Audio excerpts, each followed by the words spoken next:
Carey, thank you for tuning in. If anyone is a repeat listener, and I know I at least have one or two out there, thank you for being here. I appreciate you.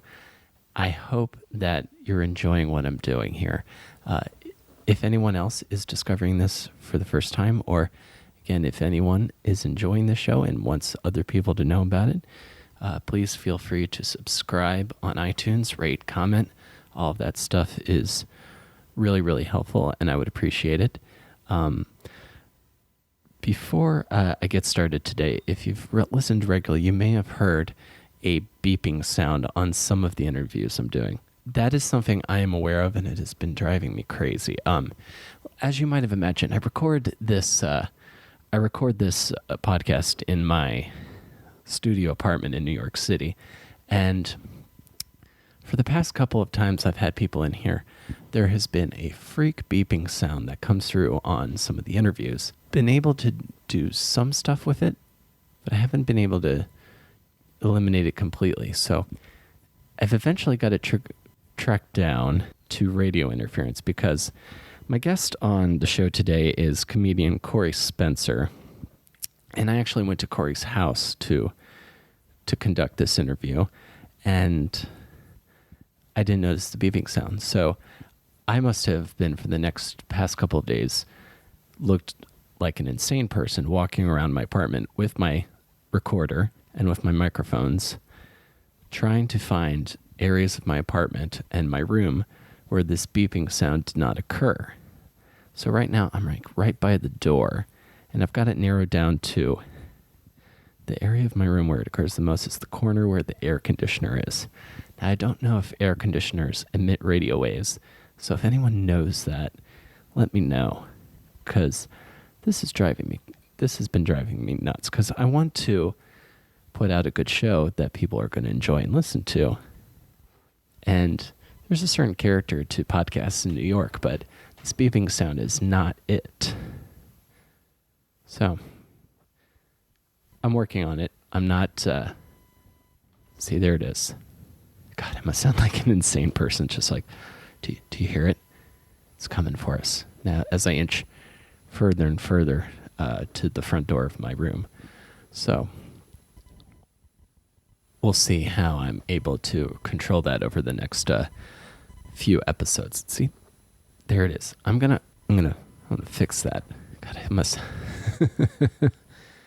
probably sound like a conspiracy theorist. Be like, no, man. The message is like someone's sending coded messages through my podcast, like SOS signals from ghosts of the 40s. So anyway, to my guest today, Coree Spencer. Coree Spencer's one of the most honest, unflinchingly raw people that I've met. I met her doing a storytelling show. And we discussed the story when we first met in the episode, but she struck me as someone who's unflinchingly raw, very straightforward, doesn't have a huge tolerance for other people's bullshit, which is something I envy, because I am very accommodating, and to avoid confrontation, I will put up with just about anything. I wish I could change that. I'm getting better at it, but Coree is one of the people who, when she sees something that needs to be fixed or that wants to be done, she does it. And we talk a lot in this episode about her latest project, and I'm going to tell you about it now. We're going to talk about it in the interview. But Coree is currently festival director and spearheading a project called the Cinder Block Comedy Festival, which is going to take place in New York City in mid-September, September 15th through September 18th. And this is a festival she's doing specifically to try to encourage and give a platform to women, persons of color, and LGBTQ comedians. Because if you Google comedy festival, you'll find a lot of articles and discussions about lack of diversity, lack of women on the bill, and this is Coree's answer to that. And I want to make sure that everyone's listening to this hears submissions for Cinder Block are currently open, and you through March 14th, there's actually an early bird discount for LGBT persons of color and women to submit to the festival. And if you're interested, you can go to cinderblockcomedyfestival.com. Again, that is cinderblockcomedyfestival.com for more information on how to submit or be a part of the festival. Also, you can go to Cinder Block's GoFundMe page. If you type in Cinder Block Comedy Festival GoFundMe, you'll find a place where you can donate to the festival if you would like to. And it sounds like it's going to be a pretty cool thing. I'm still going to submit, and me and Corey actually do talk about the awkwardness of taking festival submissions from your peers. And we just have like a really awesome conversation. And she also tells me this great story of her time in San Francisco that is one of the most beautiful stories. It's about the times she had met Robin Williams. And Robin Williams is a guy who meant a lot to me, and we talk a bit about that in the episode. So let's go ahead and get to it. Let's talk to my friend Coree Spencer.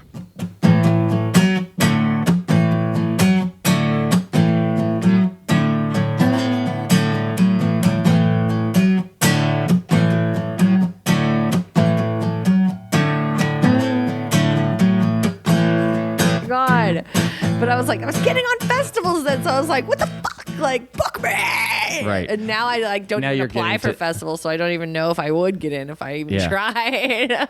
Yeah, you start to see the other side of like the booker side, and not in a way of like, oh, I understand what you go through, and be like, oh, this is really hard. Yeah. I got to tell you that I'm so jazzed about getting submissions because not because I'd be like, I'm judging you, but also like there's so much good comedy out there and I can't wait to see it. And I hope it goes to people I don't know. I want to see some fucking new people. Yeah, that's the good part of it, right? I'm happy. Yeah. It's very exciting. Fantastic. Should we start? We should start. I'm sorry. No, it's Sounds good. I hit record about a minute ago. Hello. That's I try. Hello. I sneak record and then we're having a all conversation. podcast people do that. You know, you can't even. You're not safe. Because it's not. You're not safe. Because it's not like safe. Well, I think it's more organic than just like saying all right, and then you hit the button and then you go, all right, we're on the show today. Or because I have more of an NPR kind of voice, I'm like, oh, sure. Like, I feel like I'm right. on Fresh Air or something. You know, you're so Terry Gross. I've been told that. Not Terry Gross specifically. Yeah. It's like, all right, welcome to the show. We're Hi everyone. Talking to Coree Spencer. Hey. No one is live right now, but but they are live in my brain. I have things up my butt. Wouldn't it be the first time? I'm sure. No, I'm joking. I'm sorry. I'm sorry. It's just a very calm, like very zen. I have things up my butt. Yeah. Everything's great. Super. Well, because fantastic, Coree Spencer. Yeah. Hi. Mm-hmm. I'm trying to think of the last time. I'm trying to think of the first time I met you. I think it was probably at Jake Hart's show, right? I think, is that a possibility that Maybe. You told? I think the first time I ever saw you on stage, you had told a story about a three-way. Yeah, that was the first time I ever did storytelling. Mm-hmm. And that specific one. Ever in my life. Really? Yeah. So I had a fight with my roommate. My roommate had been like dating my friend, and I didn't like how that was playing out. Mm-hmm. And so anyway, we were in a fight about it, and I was at the creek and cave, and it's a comedy venue. I don't know who listens to your shit, so it's like I don't know if they're local or Probably not, so. probably New Just York trying to people. explain it, Nah, whatever. So I was appreciated. I was at Creek, locals. I was at Creek, and I didn't want to go home. Mm-hmm. And I saw Lucas Connolly outside. Mm-hmm. And he was like, "Oh man, I'm about ready to do this storytelling thing." So I was looking for a stand-up open mic. I was like, "Well, what's going on right now?" And he's like, "Nothing. There's this storytelling thing downstairs." And I was like, "Nah, that's not. I don't do that." He's like, "You should try it. You should totally try it." So I was like, No. And then I went downstairs and I was like, "I'll just watch the show. Why not just watch the show, get a beer? Because then I don't have to go home." And I was thinking, okay, well, if I did do a story, which one would I do? So I kind of just put my name in the bucket anyway. Mm-hmm. And I was like, well, I don't know. Why not? Sure. And I was going to tell this one story, and I don't know why. Probably because it had just happened, and it was a 3-way, and it was my best friend and this other dude. And I was nervous, mostly because I had planned that to be the story. And then what happened was, right before I went up on stage, that same guy showed up at Creek, came down the stairs, hugged you, Hugged me. and just kind of talked to you for a second. And then they were about ready to call names. And I was like, and I was like, he didn't see me. I put up my hoodie. I was wearing this hoodie. I put this shit up just like, you can't see it, but you know what a hoodie looks like. I can pull it up. So I was like, kind of like, and he didn't look over. He didn't see me. And he was like, I got to show upstairs. So he goes up the stairs, and then right then Jake goes, Coree Spencer. I go up on the stage, and I look out into the audience, and I don't know, you probably don't remember this, but the first thing I asked is, okay, who's here? And I looked around, and I was like, is he here? Is he here? And he wasn't there, and I was like, let's go. And when I told the story, I was crying on stage, and not like an emotionally, but it was like I couldn't help. It was like crying out the fucking sides of my like there was a lot of other things. Like I didn't know any of that was so going on. Weird. Before this. It's so funny. It was so fucked up. And so I'm telling the story. So basically what happened was there was this comic that I had met at a festival a couple years back and in San Francisco, and he lives in New York. And so when I moved to New York, I went to a party and I ran into him, and he was just like, oh my God, I love you. And I was just like, okay, whatever. And he did that Facebook thing where you just, hey. Just like in the messages. And I was like, no. And then you have like 6 hays. You have like 6 hays right in a row. Exactly. And I was like, no, thank you. I mean, it wasn't like it wasn't good looking or anything. It's just like, I don't know. Like part of it is he was just too tall. And so for me, like, that's just like, no. So, anyway, it was, I was not seeing his friend, but I was messing around with his friend. Okay. And I went to his show, his friend's show that I was messing around with. Okay. And it was also a show that the other dude was on who likes me. Okay. And they're friends. So here I am at the show with the dude that I mess around with and the guy that's been, hey, and totally like into me. And I brought my best friend. We got shit-faced. And then the guy I was hooking up with was just like, oh, hey, you. And then left. And I was like, okay, I guess that's like not a thing right now. And so we were just drunk with that dude. So they said, hey, do you want to come back to our to my place. It was my best friend. She's like, do you want to go back and smoke some weed? Of course I wanted to go back and smoke some weed. And in fact, I've been involved in at least 2 orgies in my life that involve somebody saying, hey, let's go back to my room and smoke weed, because I didn't know that there was going to be sex. I just thought there was going to be Just pop. thought there was going to be weed. Yeah. And it's always when I'm drunk. That's what I would have thought. That's how you get me. Hey, everybody. That's how you get me with Coree Spencer. That should be your show. Yeah. That's how you get basically it's just me telling a bunch of stories about how I was drunk and then people lured me in for sex with weed. And then I'm trying to remember cool. because you had this great line. I hope in I that never story. get addicted to an actual drug, because then I'll just always be having sex. Well, or if you start being crazy impulsive and buying reptiles like some of our friends. I got to talk to him. It's not even a reptile. It's a fucking snake. It's just of course. I just rolled my eyes when I saw that. I was like, of course you got a snake. Of course you're a guy with a snake. Anywho, it makes sense, right? So anyway, that's the story about the first time I ever told a story that you were there. Yeah, and we can talk about who that was later. But anyway, it was not a good experience, this whole 3-way thing, because I had all these guilty feelings because I liked the guy, the other guy. I actually liked the guy I was hooking up with, and I was like, oh my God, of course they're going to tell each other because they're friends.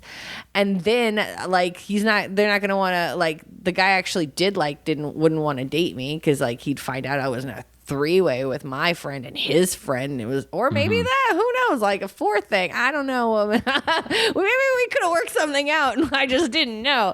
But I got really guilty about it, and I went into the bathroom and cried during it. I'm not good at multiple sex. I went into the bathroom, I cried while he kept having sex with my friend. I came back out and I was just watching them. Not even this is hot, but I'm just sitting there going, just be this is happening. Done yet? This is so weird. It was such a weird, it was weird. No, yeah, I could imagine. It was weird. I've never had sex with multiple partners at the same time, It but wasn't I imagine bad. It wasn't the only time I've ever cried during sex either, but you ever have you just broke up with somebody's sex and then you're fucking with either them or someone new and you're just I loved him so much. but it usually manifested itself in every time when I was still single and sexually acting out, it always involved me going to Long Island. That's usually. Is that where the pussy is? No, that's where Long Island. That's where the pussy is. That's where the girls that were messaging me were. Oh, why do you think that is? Couldn't tell you.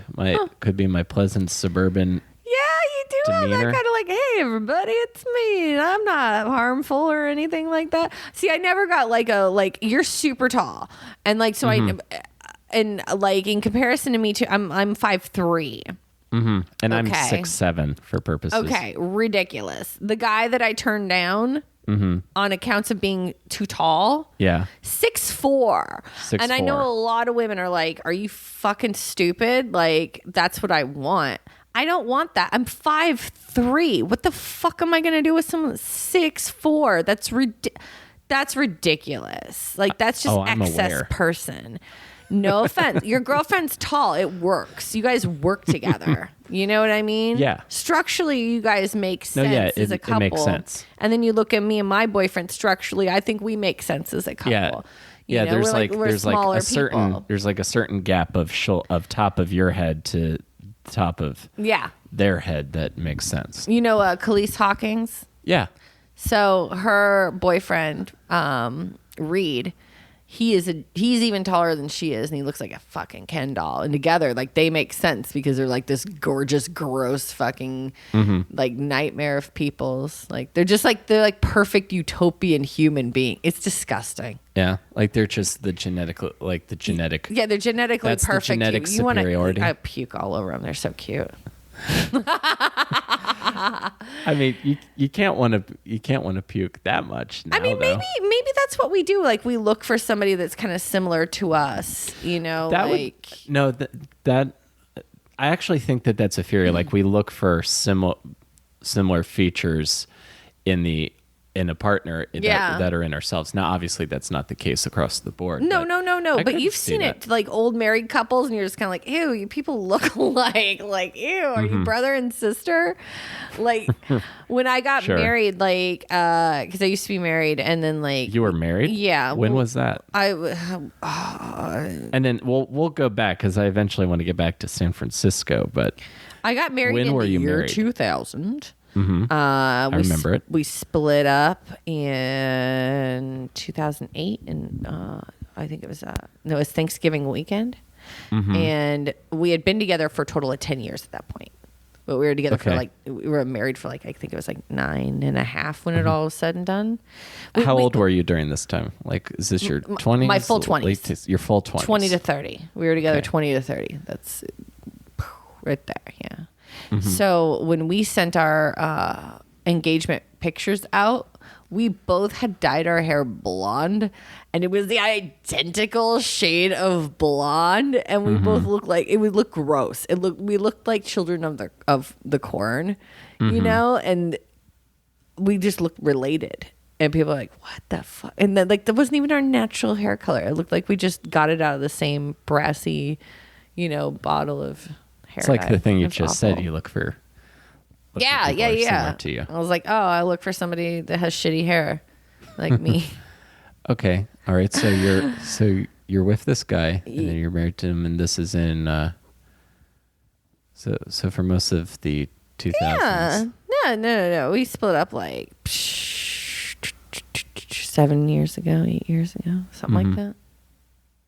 And how was that? Was that like bitter, or was that? No, it was fine. It was fine. I mean, shit happens. People change. I feel like there's like in your life there isn't one person for you. There's somebody that's the right person at the right time, and I felt Sure. like he was the right person for me at that time, and we had a really great marriage. We were good best friends, and he's a sweetheart. He's a good guy. So That's good to hear. I don't hear too many of those stories. I always hear divorce stories that end with, and including my own parents, with just like bitterness and a lot of hurt feelings. well, here's the thing. I don't think I'm bad at choosing men. So I think I've made some mistakes, obviously, but I think for the most part, I'm pretty good at making sure that the person that I'm with, I agree with them on a lot of points, and we have things in common, and we understand each other, and neither one of us stand in each other's way of anything that we may want to do. Right. So Because I imagine if someone tried to get in your way, you would just I'd punch their stab them. face off, yes, with a gun. And so stab them with a gun. why not? No. I feel like actually, me and my mom just got in this conversation the other day. She was like, no one can tell you what to do. And I was like, yeah, I know. Like, I've always been like that. Like, in fact, please tell me I can't do something. You know what I mean? Like, go ahead. Yeah. Just tell me I can't do it, because Do you kind of thrive off of the energy of being told that you can't do something and then saying, oh, well, I'm going to show you? it's not even like I don't even want to show you, because I'm like, go fuck yourself. I shouldn't have to prove myself to you kind of shit. But I'm still kind of like, yeah, I'm just going to do it. I don't even know. Like, I'm not proving anything to them. I'm just kind of like, yeah, I can. I don't even know. Like, it's not Sure. even a spite thing. It was just like, all right, like, you can't. Like, Right. if someone says, oh, well, you can't have a festival, I'll be like, well, okay, you can't have a festival. Like, that's on you. Like, when somebody says shit like that to you anyway, they're just projecting it. Because Like, they can't do it. yeah, well, why else would they say stuff like that? Why else would somebody take the time to make a comment on something that somebody else is working really hard on just to shit all over it? Because why? You know what I mean? I just don't. I don't understand that. I think it's if the same way I would think is I think it's just people are threatened by people trying to do things that maybe they wish they could do or want to be a part of, It's ridiculous I can't speak because for everyone, but here's the thing: everybody is capable of doing something. You know what I mean? Like, if you're a good comic, then you're a good comic, but you can't just be a good comic. You also have to be a producer, or you have to be a writer, or you have to do something, and you have to be able to create your own opportunities. And I don't know a single comic that's gotten anywhere where they've gotten by not creating their own opportunities. Yeah, I've started to learn that lesson the last year or so, and it's been better. Yeah. Like, I've been doing a lot more things, which has made me feel happier. Well, I've never been a comic. I've always been something before I was a comic. You know, I've done stuff way before I ever stepped on stage. So, okay, so that's what I want to know about you. That's what I want to know about you, because from the first time I met you, when you're telling that threesome story, I was like, oh wow. Wow, this girl's very funny and very raw and very honest, and I like that. I can't believe I cried on stage. It was so funny. Anyway, so you grew up in San Francisco? I'm from Washington State. Okay. Which is just on the other side of America. I'm familiar with that other side of America. All right, I'm from over there. What part of Washington? It's a place called Longview, Washington, and it's about 50 miles north of Portland, Oregon. All right. So it's like on the border. Okay. And so small town? Yeah. 36,000 people. And I have a joke where I say less than 1% is black, according to Wikipedia. And that's not the joke, you know, but like less than 1% is black. That's the fact. Yeah, that's an actual fact. And, you know, I say that, you know, they have to say it's less than 1%. They can't say 0, you know, because of Reggie. Sure. Okay. So there's a little bit not a lot of unique cultural experiences outside of trees. Because I know you also have really the bit big about into their Native American kind of heritage. So we have shit like totem poles and stuff all over the place. So, okay. Yeah, everyone's an Indian. Everyone's like a 16th. Yeah, exactly. Okay, and. You also do you also do a bit about how Longview is the song that the town that Green Day have that song about? Yes. So is there like a predominant industry in Longview? Paper mill. They got a paper mill, but I don't even know if that's still even open anymore. Really? Yeah, I haven't been to Longview honestly in like 3 years, and then I didn't. It's not like I like took a census. What's still open around here? You know. Sure. Like, I was there and my friend was dying. So I was just like, okay, I got to take care of this. I'm not going to be like, excuse me, is this bar still open? Sure. But, they got a casino right before I left the area too. That was nuts. So. Oh, I feel like I might know the name of it. Is like Rose something in the name? Oh, I don't know what it was called. It was like originally called like Cadillac Ranch or something when it first opened, but then I guess it's changed its name like 15 times. But anyway, we're the ones with the squirrel bridges.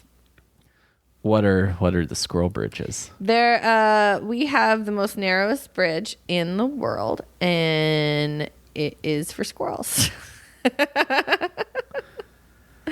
And America. Actually I think they have like 5 more now. Like, so in the past like a couple of years they started just like having this thing called Squirrel Fest where they had bands and stuff, and it was like a big event, and they'd unveil a new squirrel bridge. And they just came, like the last one was like July 15th of last year. I was going to come down for it. I was going to book a show there. At Squirrel Fest. No. Oh my God. Yeah. I really wanted to go to Squirrel Fest because like, you know, the band War? Yeah. They were playing Squirrel Fest. Oh my gosh. I'm sorry, I made you scream.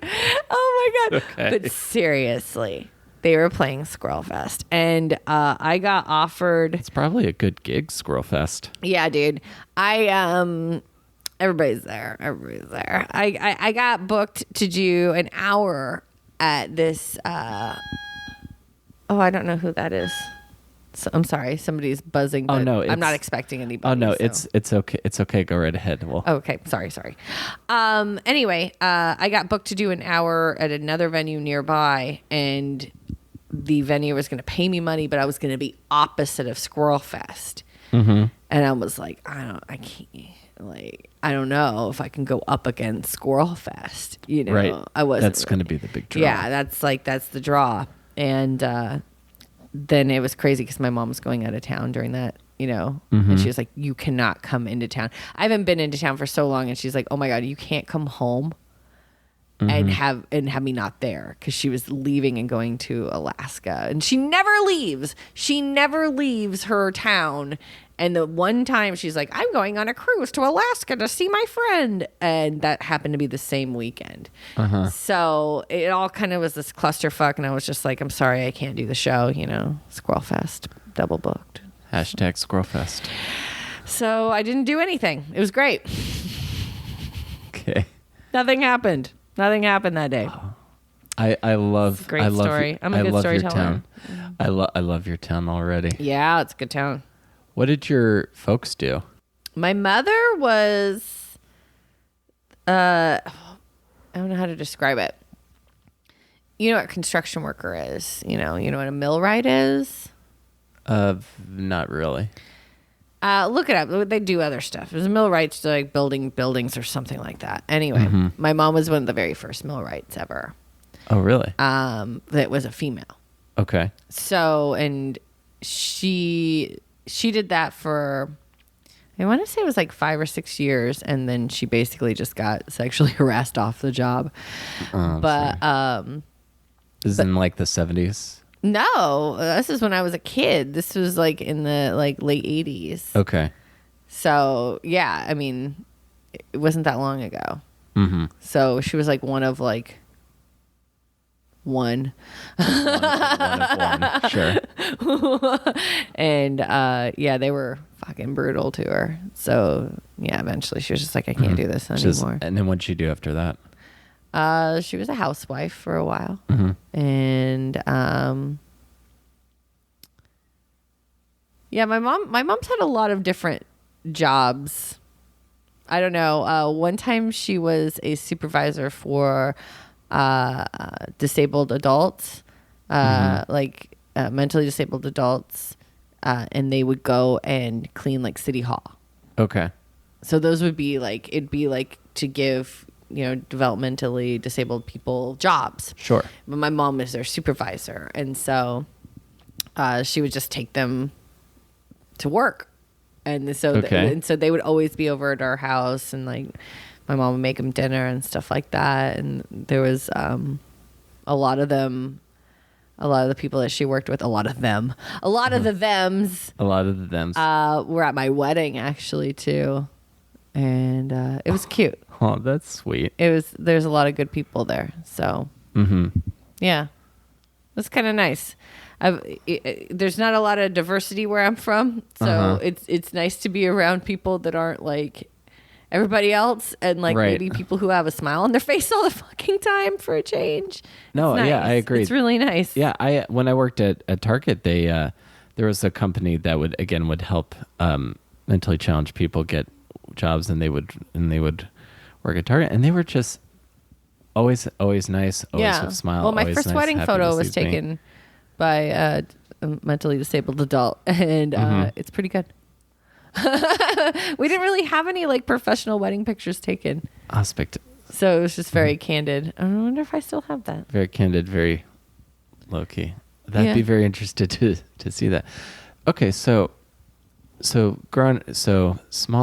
town, working class mom, breaking through barriers. Yeah, breaking through barriers, as they say.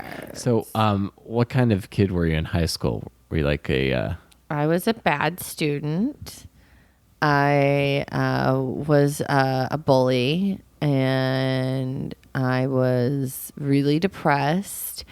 And do you think that maybe led into why you were a bully? Only because I was very upset. Because I was bullied in school, so I'm very curious to. Yeah, well, I was miserable, and so for me, it was easier for me to pick on somebody first, or pick on myself first, to keep them from picking on me. So it was kind of like that was the things that I did, and I was very quick on my feet as far as like tear downs, and I could tear down anybody. super fast and Sure. mean, and I could just be very brutal. And I think that when you do that and you get to be really good at it, that is your weapon. That's like the best thing you have to defend yourself. Mm-hmm. So, And who are you defending yourself from? anybody, Okay. like bullies have bullies. Definitely. That's what makes them bullies. Like, Right. So that feeds, so it becomes just this snake feeding itself. No, that's what high school is all about. That's what high school is. Yeah. No, I'm aware of that. That was more of my middle school experience where I was the kid who was just teased mercilessly until he was like yelling and flipping desks in Spanish class. But by the time I got to high school, I had retreated into the theater department, and it was a safe space. Oh yeah, I was in as they say. theater. I was in choir. I had 2 choir classes a day in my junior year. My senior year, I had I had 3 drama classes a day. Okay. Let me give me my What were senior those my drama senior year classes? schedule is so amazing. I was in beginning drama and I was in advanced drama at the same time. And so basically what happened was I was going to this one high school, and I had just basically bullied myself into having absolutely no friends at all. And all my friends were going to another high school. And then I had a big group of friends, and like half of them were going to one high school, the other one half were going to the other high school. Sure. And so I was just like, I need to get the fuck out of the one I'm in. And so I chose one of those. Okay. And I went there my senior year. I changed my high school. And I changed who I was. I changed the spelling of my name. I started doing other things. I was super nice. I was nice to everybody that I talked to. Like, I was just trying to make a real fresh start. Okay. And so I had auditioned to get into their advanced drama. Okay. So that's why I was taking advanced and beginning drama, because I wanted to study under this teacher. And that's the reason why I chose this one school, is because they had an amazing drama teacher. Okay. Like, he was so good that, in fact, the other school I didn't choose bussed their kids over to that school to take that drama teacher. with those other students. So I just chose the one that actually had the teacher. You know what I mean? And he was an acting teacher? Or? Yeah. And It's important to have that guy. I had that guy in high school, and he really fostered like, he was having us do everything. So we were acting, we were hanging lights, we were building sets. Absolutely. We were doing everything. Really, you were creating your whole entire show. Yeah. Really Yeah. fosters the sense of responsibility and ownership, I think. Yeah, no, Dana was great. He was a good drama teacher. But I auditioned to get into the advanced drama. I got in. As an actor. As an actor, I got in. And so then that was like my whole thing to tell my parents, like, hey, I want to transfer to this new school because I got into the drama program. Okay. And then that was a good way of me not telling them, hey, I have no friends and I feel bullied and sad and alone and I want to get the fuck out of here. Okay. But please. So that's why one of the big reasons why I auditioned too. So I got in there, and I also wanted to learn from him from the beginning. So I was taking advanced drama, beginning drama, and then I was also a TA for his beginning drama class. Okay. So what I would do is I'd take my beginning drama class first thing in the morning. Then I would take the advanced drama class in the middle of the day. And then at the end of the day, I would TA for the beginning drama class. Again. So I was taking beginning drama twice a day, but the first time I Right. was running through it as a student, and the second time of the day I was running through it as a fucking TA. And that was the first time and only time in my whole entire life I ever made the honor roll. And it was because I had That 3 year. drama classes a day. And then on top of that, I was an office aide. So last period, I was a last period office aide. I was taking one class. It was like CWP. It was like current world problems. I was the only class I was taking that was a fucking class. And my GPA was a 3.33. And I was like, see, Super. Mom, I made the honor roll. That's why Yeah. it's good that I transferred, because I never made the honor roll. I was such a bad student. Right. And because if you're not Have you heard of the theory of multiple intelligences?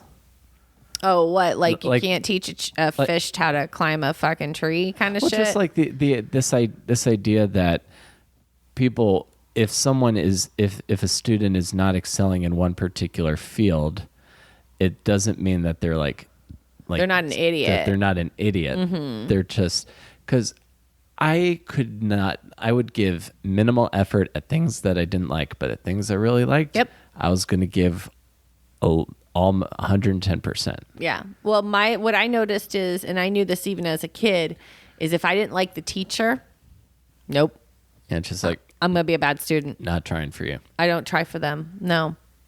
And so if the teacher is an asshole to me, or the teacher is just like, I just don't like them, I will fail that class. I don't care. I'll get Out a of D. out of I'll get a spite? D. I might get a D, Okay. but yeah, I'm not going to try for you. I don't care. I never cared about my grades. Mm-hmm. And but then like it's crazy because one time I got a D in English, which is ridiculous.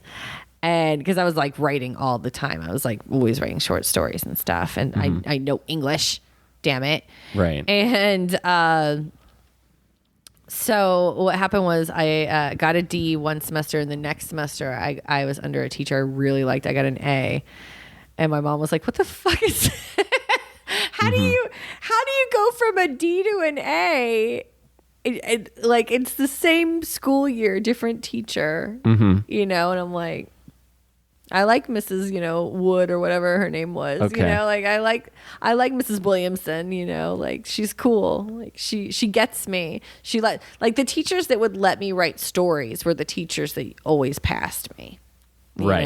Like if they were like rigid in their like work, and they were like, no, like we're reading this stupid book and this is how I'm teaching, and I'm basically checked out, like then I wasn't gonna fucking work for them. Go fuck yourself. Yeah, I think every employer in America should listen to this part of the conversation. Oh no, this is exactly how I am as an employee too. This is exactly how, if you don't respect me and you don't take the time out to figure out how I learn, I'm going to be garbage to you. And it's not because I'm not trying, it's because I see your lack of trying. And it makes me go, why should I fucking care? Right. So I've always been like that. I don't know, man. Like, but I also learn different from other people too. Like I can't focus as well as other people. Like I focus on the shit that I enjoy. Right. I'm the same. Yeah, but like same. if you're like, read this textbook, I'll be like, no. No, go fuck yourself. Like I'm not Yeah. gonna read a textbook. That's stupid. Yeah, that's Like- why you couldn't get me to read Pride and Prejudice in high school, but I'll read play. I'll read every play you assign. Oh, yeah. But I'm not going to read Pride and Prejudice. Yeah, I don't want to. I just can't do it. No, I'm good. I also the thing with Pride and Prejudice specifically, and maybe if I read it, it would be more accurate analysis. But I have a very hard time caring about rich people and their problems. Right? The same way I can't get into soap operas. Or, Oh man, did I get into soap operas as a kid though? Oh, why? what was the appeal? Oh, I watched them with my grandma and my nan. So Okay. my grandma and my nan is my grandma and my great grandma. Well, technically it was my great aunt, but whatever. Sure. And they lived together. And during one point when my mom was a millwright, she was down in California working. And so me and my brother were staying with grandma and nan over the summer. And they used to watch CBS soap operas. They watched Young and the Restless, Guiding Light, and As the World Turns, and Bold and the Beautiful. But we really didn't watch Bold and the Beautiful because it was kind of garbage. And so we would watch all those soap operas and we'd talk about it. And that was like a thing. Like it was weird because, okay, I wouldn't say like my grandma or my nana were like abusive in any way, because they weren't. But my grandma wouldn't let me go out and play. But she let my brother go out and play. And my brother was 4 years older than me. You just have one brother? Yeah. And he was 4 years older than me, and he was allowed to go outside and play with the neighborhood kids, but I had to play out in the backyard by myself. Or if my brother wanted to play with me, he'd stay there. But I didn't make any friends in the neighborhood because I think my grandma thought I was too young to go out and play. But my brother was out there playing with kids my age. Sure. But I was never, anyway. So I stayed indoors a lot. Shocker. Or played like in the backyard shed with the dog. Like I had a shed where I like would have like, underneath the trees where I could kind of like have my own personal space and like color things and stuff. I don't know. Totally. Yeah. Okay. But wait, why was I saying this? So I think we've got on this like because I'm interested in seeing how we get to stand up from here. So How do you not get to stand up from where I? So you originally wanted to be an actor? Actor, yeah. Well, that's just because I didn't know what the word was. The idea of a female comic didn't make much sense. There was Judy Tenuta. That's who I liked. But I didn't want to go up on stage. I wanted to do like more like sketch comedy and stuff. But it didn't. Like SNL? Yeah, like SNL. But I didn't know what the word for it was. Right. You didn't know it was called that those sketch people comedy. were comics. Right. I didn't think they were actors. You're an actor on SNL, right? I mean, that's what you would think if you didn't know any better. Yeah. You don't think, oh, that person's a stand-up comic who got a job on SNL. Like, that's what we say. Yeah, that's what we say now. Exactly. But as a little kid, you're like, that's an actor. That girl is an actor, and I want to be like her. I want to be like Lily Tomlin. She's an actor. Yeah, Lily Tomlin. So. Lily Tomlin's great. Oh, yeah.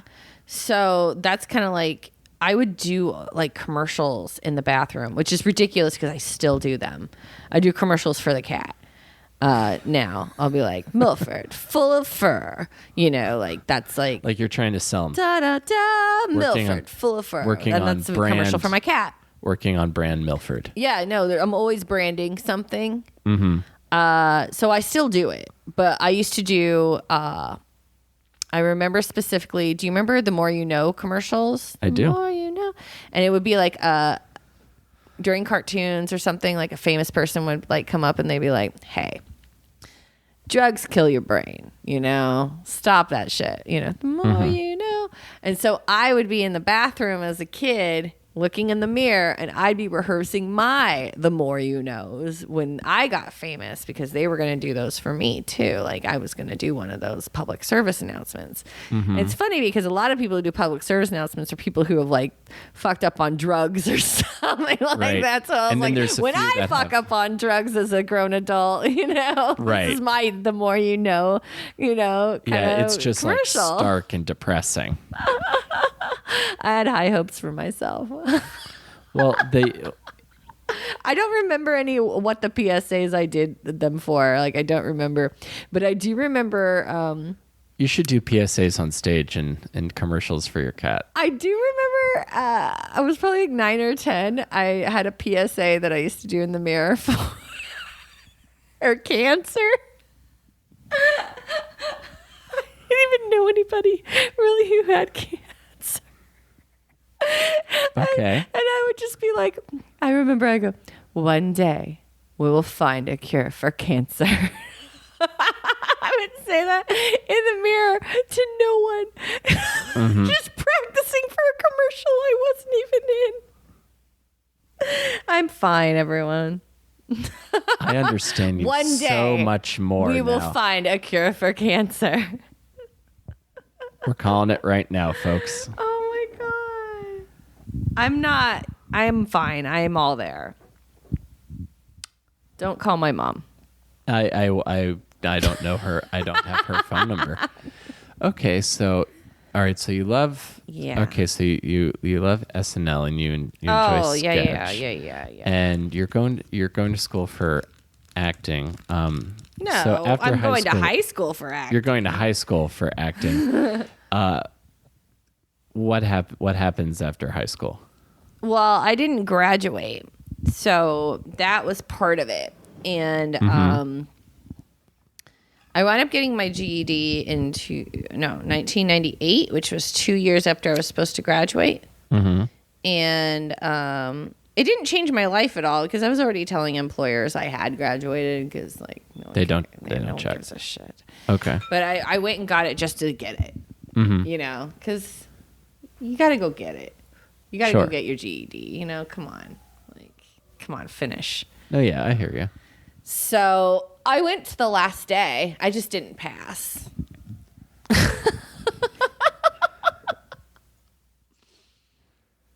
I kept going to school, but the problem is I was homeless, and that went on for, well, I was in the van for a month. In or after high school? 17 in high school. 17 in high school, and why were you homeless? Well, my stepdad was very abusive. And one Christmas, he was super abusive. I don't know, like with a cape and stuff, like super abusive. Okay. Anyway, I didn't want to be there anymore. Okay, so you got in the van like Henry Rollins. I mean, there was a couple of, circumstances that led to that. But eventually, yes, I was living in a van with a girl that I knew. And we lived in the van. And it was February to March that we were living in that van, 1996.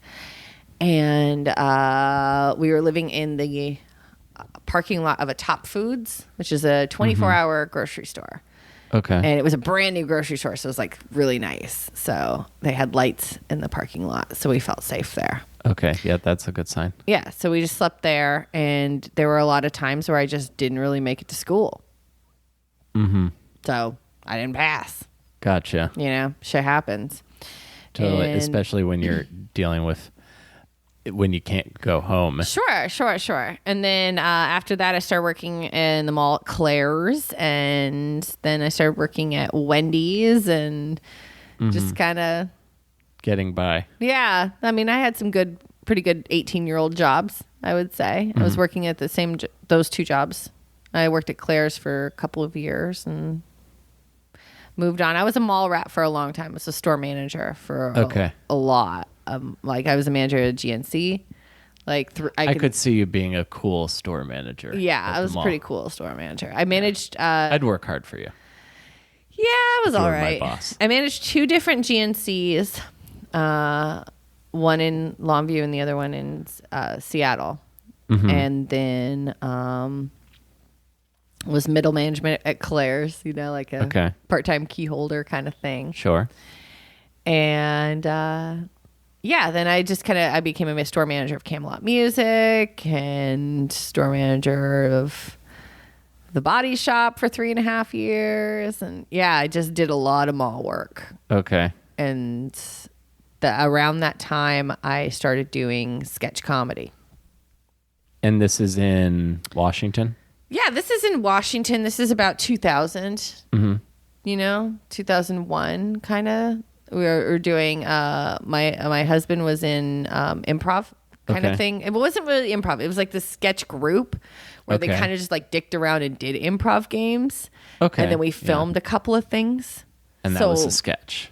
Yeah. So that was kind of like what we did. So I don't really know how to even qualify what we even were. But it was basically part of a college kind of improv team, and I never even went to college. Okay. So I was also a host on college radio in Portland and PSU.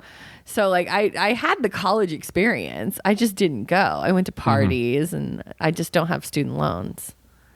You gained the system. And I have the same jobs that they do.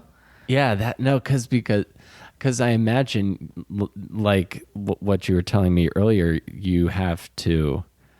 I don't want to say you've had to fight and claw for everything you've gotten, but I have. But there's that. So and I don't look at it as like, oh, I have to fight and claw. No. You straight up, absolutely. No, you don't. I'm proud of it. You don't wait. You're not going to wait for things to happen or for people to hand things to you. So you're just going to go. I've never been like that. And get whatever. You're like one of the people that make things happen. I don't know why. I don't know where I went. I was like, fuck you, everybody. That's where I went to. And you're like, you make things happen. And I was like, I don't know where he's going on this, but I thought maybe it was like it's called a compliment. Oh, I'm sorry. I'm a woman. We don't know how to accept those. If you could just yell that out of a moving car. That'd be great. Because those are compliments. Anyway. Okay. So now you know a little bit about me. That's something. I mean, I'm leaving a lot out. But no, I understand. It makes it makes editing easier than if we were to say it and then go, just because I'm getting better at the audio editing, but not an expert yet. Sure. Who is, man? We're comics, man. I'm trying, man. I'm just trying to get skills. I'm trying to get all the skills needed to build build your own fucking empire, man. Be an empire. Yeah. That's exactly what I'm trying to do. Yeah. I'm trying to be the Scarface of comedy. There you go. With less do cocaine. It. Mm-hmm. Okay. So, Coree Spencer. Hey, everybody, if you're still here, hello. Okay, so how do you, because you did live in San Francisco for a little while, right? Because I know you have that great... Yeah. When did that happen? So basically, I was in this... me and my ex-husband created I don't know if we call him ex-husband or husband, because at the time he was my husband, but whatever. I don't know how to word that. Husband at the time. Oh, God, that's just so wordy. Sorry. How about this? I'm not married right now, so if I say husband, I probably met him. Okay. Or my cat. Word. I could meet my cat, because sometimes. Okay. Anyway, sometimes my cat's my husband. Okay. Anyway, so we had this comedy group that we formed, Homeless Corner in Portland, and we did that for like 8 years. And then when we split up, we tried to keep it going. The comedy group. Okay. And then we were just kind of like, not really into it anymore. I just kind of started stand up. And what year is this? How long? This was 2008 when we split. It was in November. And then we were trying to kind of keep it going around I think it was like March or April we'd all met. Okay. How long were you in Portland again? 8 years or so. Okay. So you're 8 years in Portland. But I've always lived in the area of Portland. So. Mm-hmm. And you started stand up in Portland as well? Yeah. Is there any, okay, so if that was in 2008, what was the comedy scene in Portland at the time?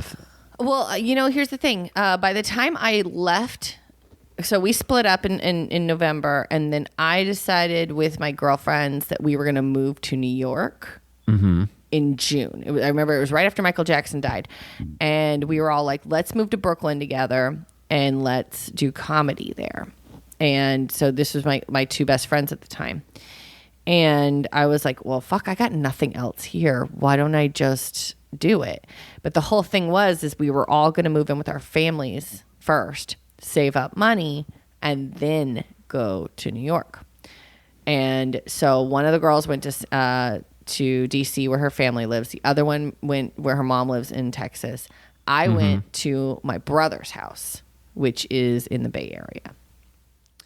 And I lived with him. I was on unemployment. I didn't work for about 18 months. Okay. And I lived with him. Didn't pay rent. Thank you. Best brother ever.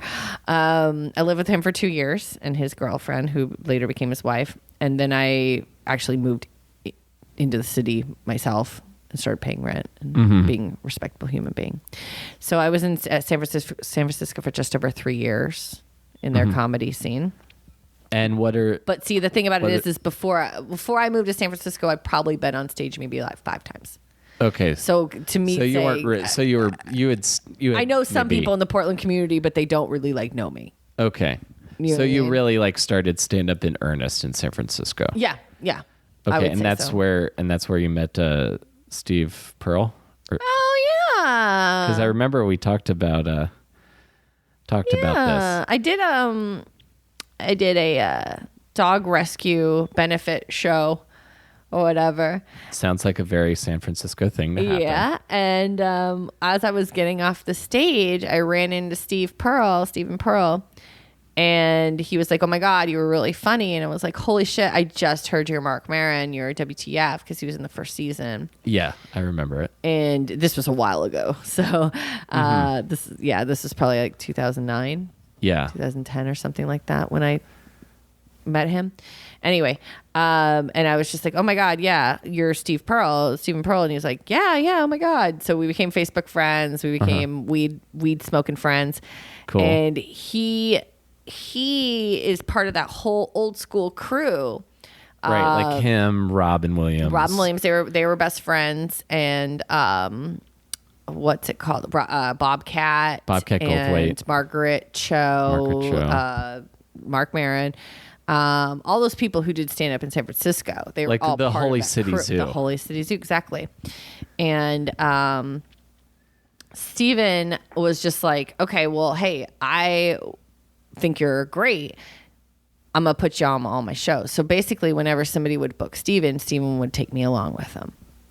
Awesome. And no, it was really great. And it was really nice to have somebody, it was really nice to have somebody who has been in comedy for so long, not even just mentor me, but just basically like, just support me and be like, I'm going to give her a shot, and was never like creepy. That's a great thing, you know, like, right. He's always been just a good dude. Like, he's like my uncle that never, what did he say? I'm like, your uncle never touched you or something like that. He said something like that. Yeah. The classic Steven. Right. The supportive like father figure who's has no ulterior motives. Exactly. And it was just such a nice thing because he was just a good human being, and we always got high, and you know, like he quit the drinking, the drugs a long time ago. You know, that whole crew, they did a lot of drugs. Yeah. So, he's herbal now, and it's just a sweetheart. Just I love him. I haven't seen him in ages, but when I heard Robin died, he was the first person I contacted because I was like, "Is this true?" Right. You know, like you would know. And Steven's the one who introduced me to Robin. Yeah. What was that experience?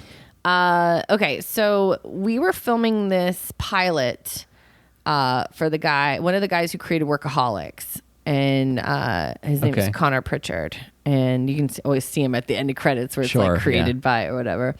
And so Connor had this idea for a pilot that he wanted to film, and he was filming it out at his dad's house in like probably about, I think it was like Marin County or whatever in the Bay Area. Okay. And he had me choose comics that I liked that I thought would be good for this pilot. And so I got to choose, like, hand pick.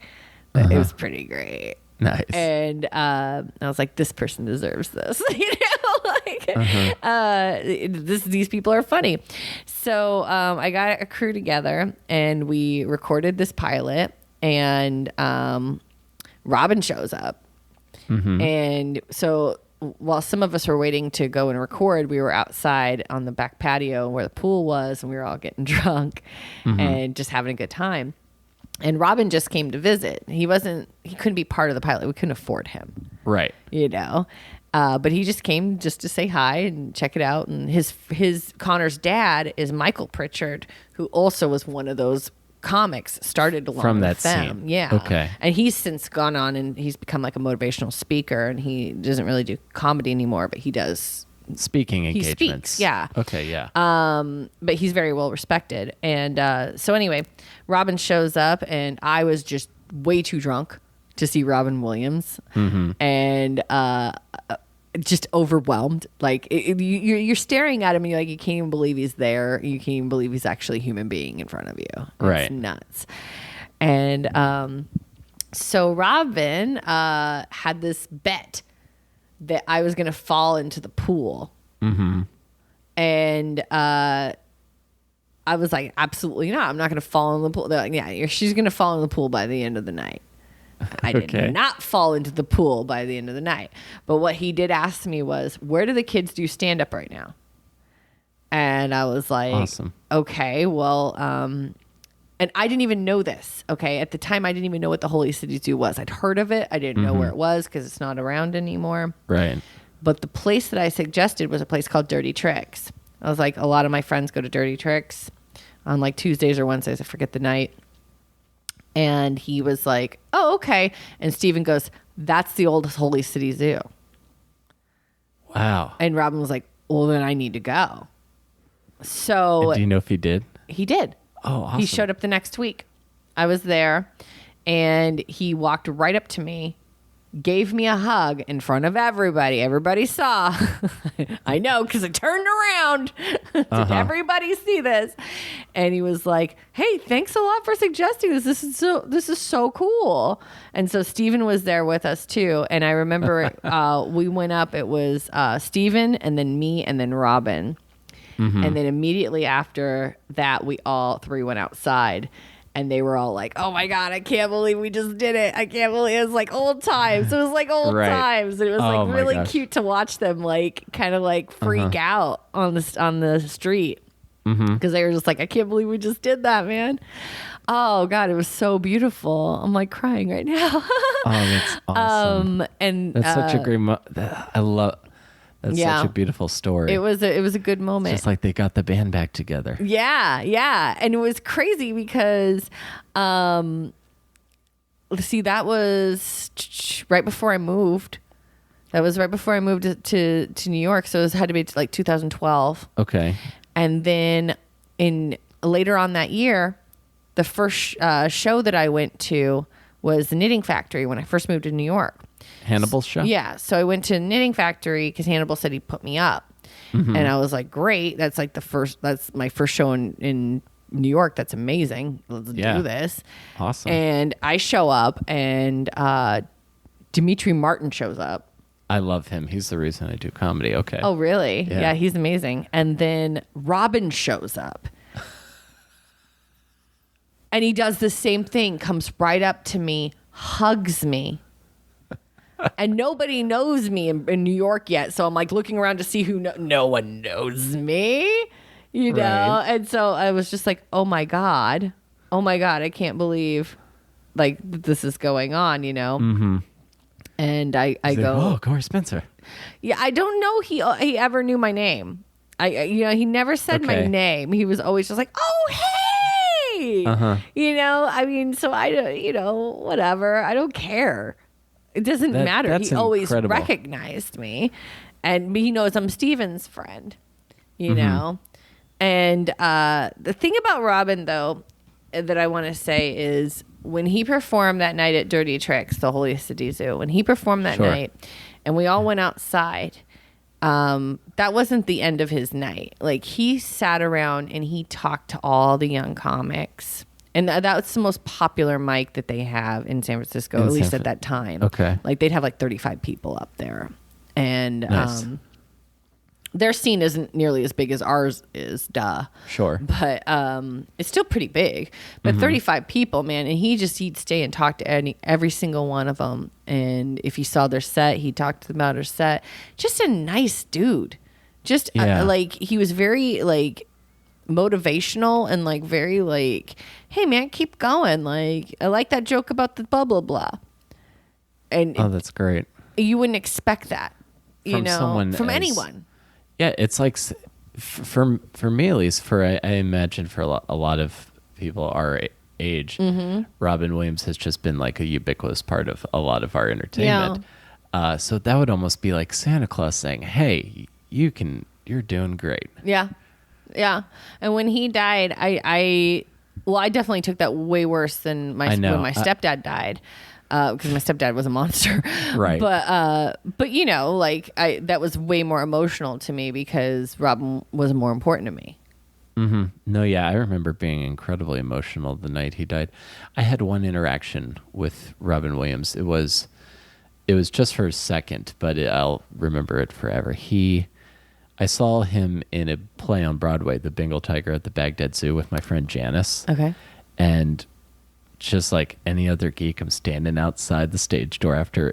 He was great in that play. Yeah. And it was a wonderful show. And I'm just waiting there. I've got my playbill out, and he's got a thick beard at the time for his character. And I'm just holding out, hoping, and he grabs it. And I was like, hey, Robin, great job. I love the play, man. And he just goes, thanks, boss, as he signs my playbill. Say boss. That's so cute. jokes. It was everything I wanted it to be and more because I'd literally been watching him in movies since I was a kid. Since we were babies. Yeah. Fucking Mork from Ork, man. That shit goes back. I know Robin from back, man. Mm-hmm. Jeez. And he was all coked up with his rainbow suspenders. Fuck yeah. Yeah. Vintage Robin, man. With the fucking sweaty pits and like just fucking rattling off jokes 50 at a time. Like, that's the style Steven is too. You know, That's just really rapid fire. Yeah, yeah. And you gotta, like, it's all one-liners. It's all ridiculous. Some of it's like dad jokes. Some of it's like Laffy Taffy jokes. Some of it's fucking brilliant. But it doesn't matter because it's all fucking shooting at you and you can't do anything about it but laugh. Exactly.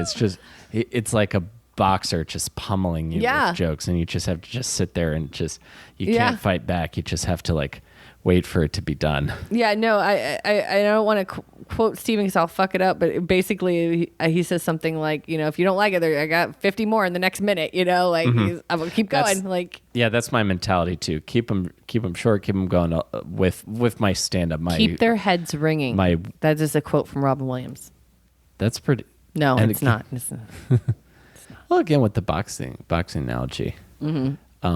And even when I'm doing the more long form stuff, I'm always trying to make sure there are laughs along the way too. Yeah, that's hard too. Yeah, you're taking. I've noticed a couple of times I've seen you lately. You're a lot more measured on stage than maybe I've seen you previous times. Yeah. Well, here's the thing: if I am hosting an open mic, I'm not going to be the same person I am when I am performing in a show, because my job when I'm hosting open mic is to get the energy up. But my stage persona on stage for God, maybe like 6-7 years has always been what you see now. The difference is I just can't do it when I host open mics. I can't do it when I'm doing open mics, because by the time I get to a show though, like I know what I'm saying and it is measured out. But no, I meant like you're a little bit more deliberate than other times I've seen you on shows. Yeah. Not at your mic specifically. Oh, really? Yeah. Well, I don't know. I'm saying it's good. It's sort of like watching someone like. I'll take it. It's like someone watch with like bow hunt. That's an analogy that we come up with in my neck of the woods. I like that. Where they my comedy is like a bow hunt. Yeah, like you just draw back and then. I like it. That's perfect. Comedy like a bow hunt. Yeah. Coree Spencer. Coree's.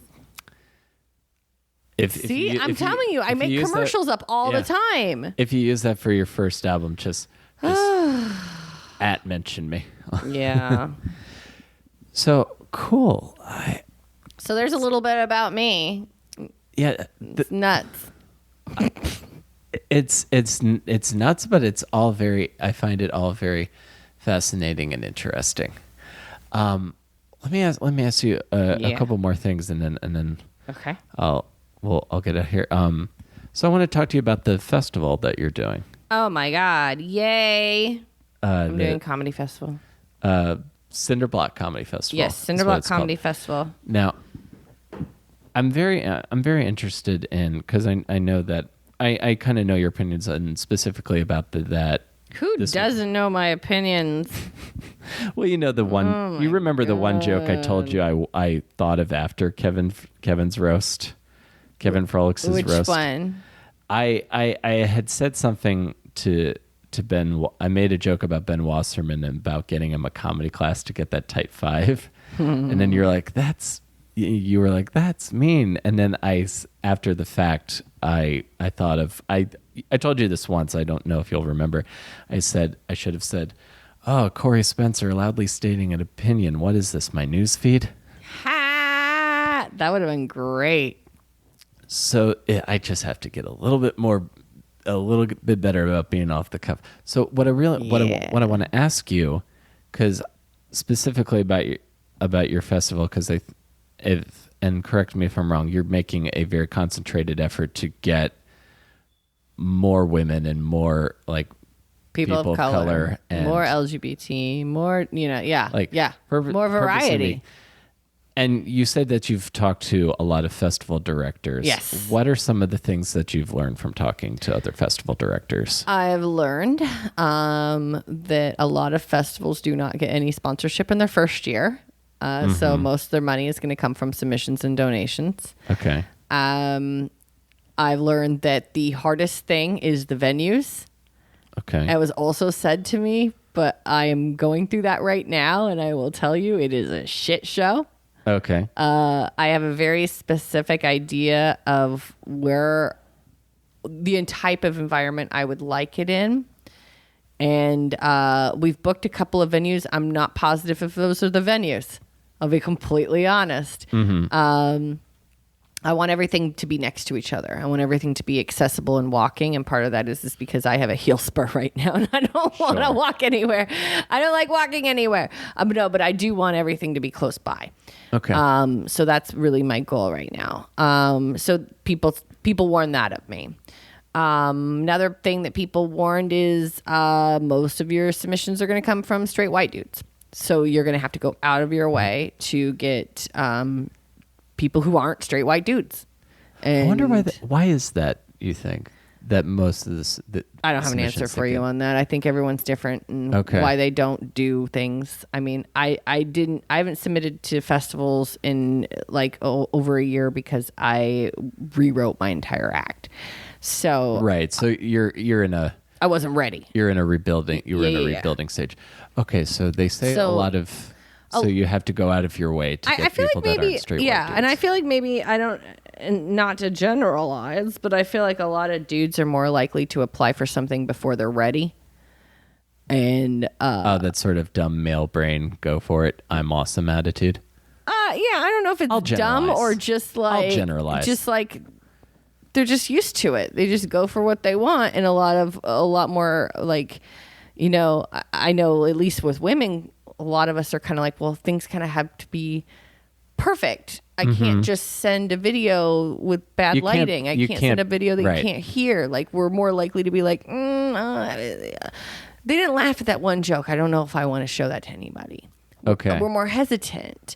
And again, totally generalizing, but just based on from what I have learned from kind of like the feedback that I've gotten just from the methods I've taken to try to get diversity, it's kind of sparked up a lot of conversation about why people aren't submitting. But again, I have no specific answer. Okay.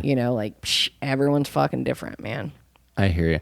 But I'm going to try to create an incentive. Instead of asking why, I want to just kind of create an environment where I'm saying, hey, you should.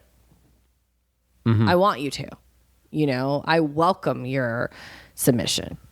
Women, people of color, gay people, not gay people, anybody. You know what I mean? I welcome all submissions, but I want to make it real specific that I want diversity.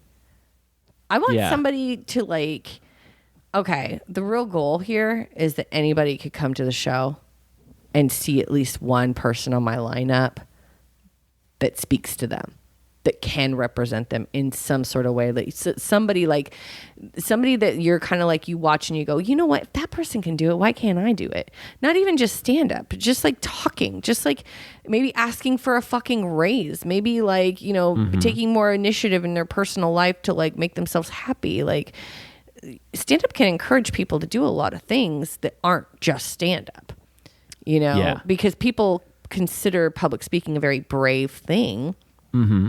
It inspires them to do things that they might consider brave. So that's kind of where I'm at, is just kind of like, I'm excited by the opportunity of maybe younger people popping in and going, oh shit, I could probably do this. Yeah. Or I could probably do something like this. I could make a festival.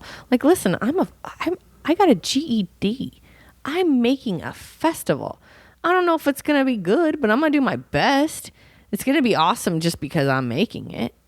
You know what I mean? I agree, because I find most of the things you're involved with to be awesome. So, I mean, maybe that's just like the white male in me. But, I mean, I just expect everything to work out. You know, like there's absolutely a level of privilege right there. I can recognize that. Sure. But I'm using my privilege to help. I hope it works. I want to help. So we'll see what happens. I don't know. People get really bent out of shape when you talk about race and gender and shit because they see it as like a threat just to even bring it up. You know, it freaks them out. They don't know how to have these conversations. And I'm not even saying I know how to have these conversations, but I'm not going to shy away from them. Yeah. You know? The thing I think a lot of people don't know how to do is A, not personalize things. Yeah. And B, a lot of people, I think a lot of people, especially the people that would be going after you on the internet, I don't think a lot of them know how to listen or are used to having to listen. Right. You know, I find I've taken I try to, at least every day I wake up, I try to be the smallest part of the problem. Yeah. And I try Says a guy who's 6'7". I try not to stand out in the crowd. You would be surprised how much I can blend in. I can be invisible in a room where I'm the tallest person. But then the other thing I try to do is just try to be like, okay, I don't know everything. So maybe if you get through that initial gut reaction, and then hear the rest of it, maybe there's a chance you might be wrong about something. There's a chance I might be wrong about something. We're freaking human, you know. But if we don't listen to other people, then even the idiots, maybe they might say something smart, you know? You might look at me as an idiot and think that I don't have a right opinion, but maybe I might say something that strikes a nerve with you and maybe you might change your mind. You don't know. Like, I don't know. I try not to lose my patience with people, but sometimes you can't help it. I mentioned earlier that there was, and so did you, that there was some controversy with my festival, and I want to make it clear why, because I don't think we have. Okay, sure. And then I want to make sure we plug it so people know where to plug the shit know where out of to it. donate and where to submit. Why would anybody be upset over a diversity type of festival? And that's the real question, I guess. Right. So what specifically? It's not excluding anybody.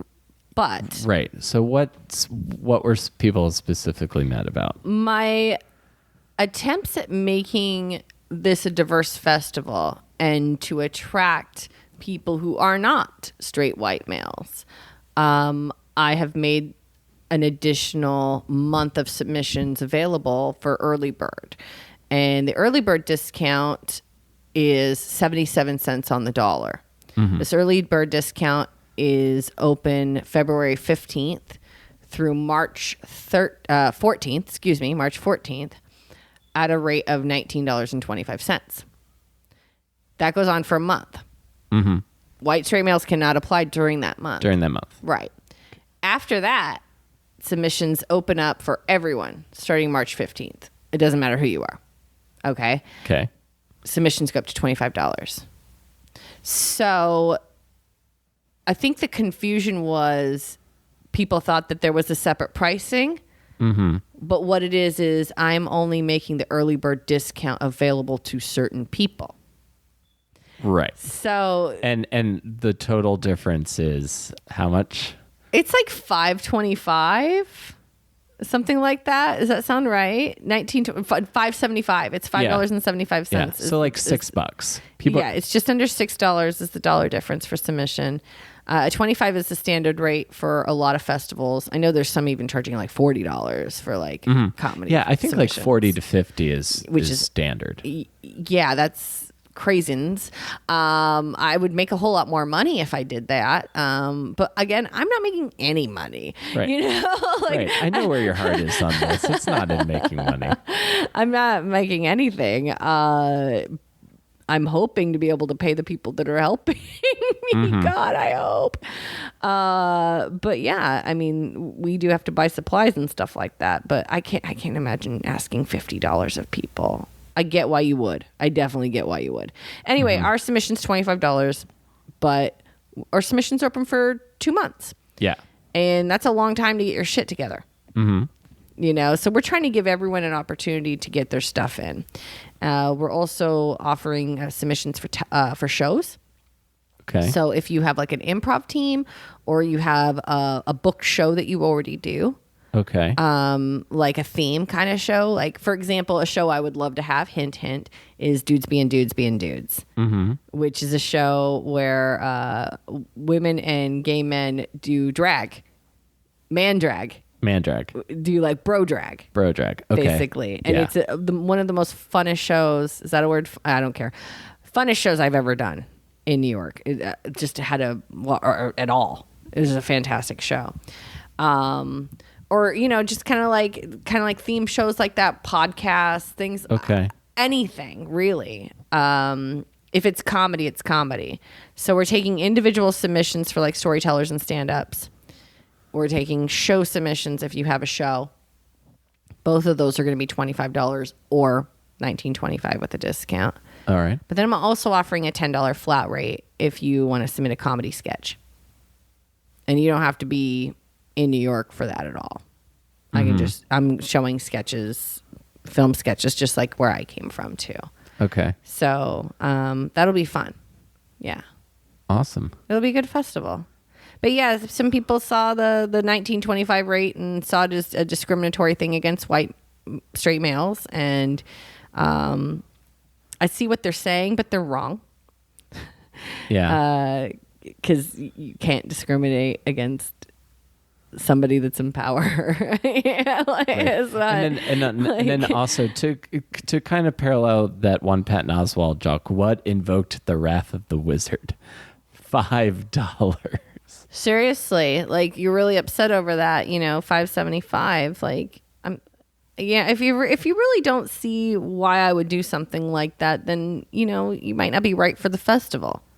I'll tell you that right now. You might not fit in. You might not enjoy your time there. If you look at that and say, hey, there's a festival director that saw an issue, attempted to fix it, and whether or not the outcome was good or not, at least she fucking tried something. My attempts to get people to come in at a cheaper rate to get more people is not a problem. As far as I'm concerned, it's just fucking out of the box fucking thinking, Definitely. Like that's just trying. So, people can get their panties up in a bunch over it, but I frankly don't fucking care.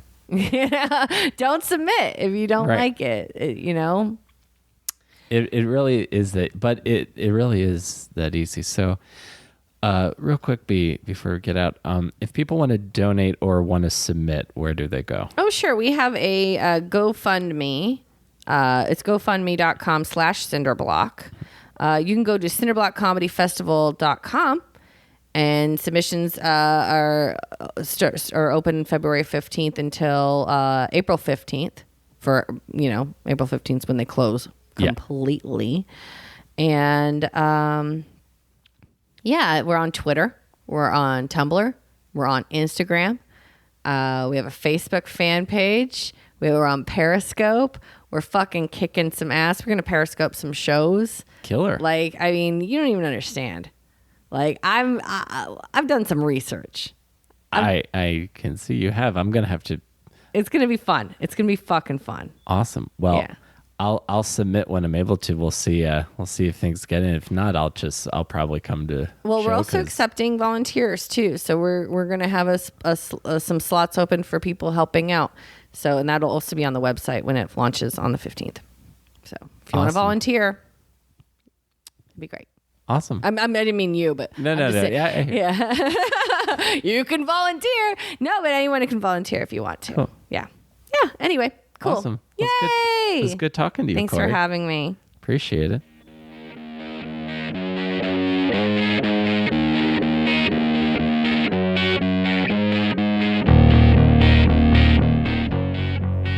That's the show. Thank you for listening. I appreciate each and every one of you. Again, early bird submissions for LGBT persons of color and women are now open for the Cinder Block Comedy Festival through March 14th. And you can go to cinderblockcomedyfestival.com to submit, and then submissions for general submissions will open March 15th through April 15th. So again, you can go to cinderblockcomedyfestival.com to learn more. And you can also check out my website, willcareyisfunny.com. That is CAREY isfunny.com for more information about me. And I appreciate you listening, and I appreciate the people who might hear this and think it's a cool idea, that what Coree's doing is a cool idea and they want to get behind it. So I hope that this helps people find out about the festival and find out about what Coree's doing. So thank you, everyone, and I will see you next week between awesome and disaster. Take care.